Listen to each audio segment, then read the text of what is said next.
এসব কি? আর এই সৌভিকটাকে এই প্রেমপত্রগুলো এই বয়ামে কেন রেখেছিস? পড়ালেখা করার নাম নেই আর দিনরাত এইসব করা হচ্ছে। মা, সৌভিক আমাদের কলেজের টপার। আমি ওকে ভালোবাসি, কিন্তু কোনোদিন বলতে পারিনি, তাই মনের কথাগুলো ওখানেই লিখে রাখতাম। কি বলছিস কি রে টপার? আমি ভাবলাম কোনো রিকশাওয়ালা বা টোটোওয়ালা। একদম ভয় পাবি না, আমি আছি। দেখ তানিয়া, প্রেমপত্র লেখায় আমার ছোটবেলা থেকে হেভি এক্সপিরিয়েন্স আছে। একবারই শিখিয়ে দিচ্ছি, পরের বার যেন আর বলতে না হয়। সৌভিক, তুমি তো স্কুলের টপার। তোমার ঠিক কেমন ধরনের মেয়ে পছন্দ আমাদের বলবে? আমরা খুঁজে এনে দেব। দেখো বন্ধুরা, আমার তো বেশি হাইফাই ধরনের মেয়ে লাগবে না, ব্যাস আমার মতো নর্মাল আর টপার হলেই হবে। এই চিঠি আমি কি করে সৌভিককে দেব? ও তো টপার মেয়ে চায়।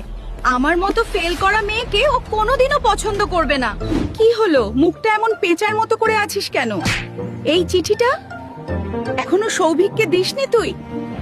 মাগো, এখন আমার কি হবে? সৌভিক তো বললো ওর টপার মেয়ে পছন্দ। একদম চিন্তা করবি না, আজ থেকে আমি তোকে পড়াবো। দেখি এবার তোকে টপার হওয়ার থেকে কে আটকায়। খাওয়া দাওয়া বন্ধ করে আগে পড়াটা কর, না হলে সৌভিককে আর এই বাড়ির জামাই করতে হবে না, বুঝেছিস? খালি শুলে হবে না, বইটা মুখে দিয়ে শুয়ে থাক, যাতে সব পড়া তোর মগজে ঢুকে যায়, তবেই তো টপার হবি। কংগ্রাচুলেশনস তানিয়া, তুই তো ফাটিয়ে দিয়েছিস রে। এবার কলেজে সেকেন্ড হয়েছিস, টপারের লিস্টে নাম উঠেছে তোর। সৌভিক, ও তো টপার লিস্টে ফার্স্ট হয়েছে, কিন্তু ও তো এখন নিখোঁজ কলেজে অ্যাডমিশন নিয়ে নিয়েছে, আর তো কোনোদিন ওর সাথে দেখাই হবে না।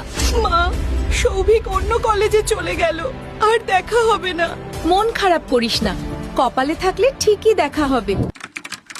তানিয়া, তোর বাবা একটা ছেলেকে পাঠিয়েছে, পছন্দ করে ফাইনাল করে নে, এই মাসেই বিয়ে দিয়ে দেব। কি হচ্ছে কি তোমাদের? আমি কতবার বলবো, আমি সৌভিককে ছাড়া আর কাউকে বিয়ে করব না। দেখুন, আমি পরিষ্কার বলে দিচ্ছি, আমি একজনকে অনেক দিন ধরে ভালোবাসি। এই বিয়ে আমার পক্ষে করা সম্ভব নয়। তানিয়া, যদি আমি বলি তাহলেও কি আমাকে বিয়ে করবে না? সৌভিক, তুমি তাহলে, তোমাকে আমার বাবা পাঠিয়েছে? হ্যাঁ, আর আমি সব জানি, তোমার মা আমাকে সব বলেছে। তাছাড়া আমিও তোমাকে ভালোবাসি, তুমি জানতে না? চলো এবার তাহলে বিয়েটা করে নিই।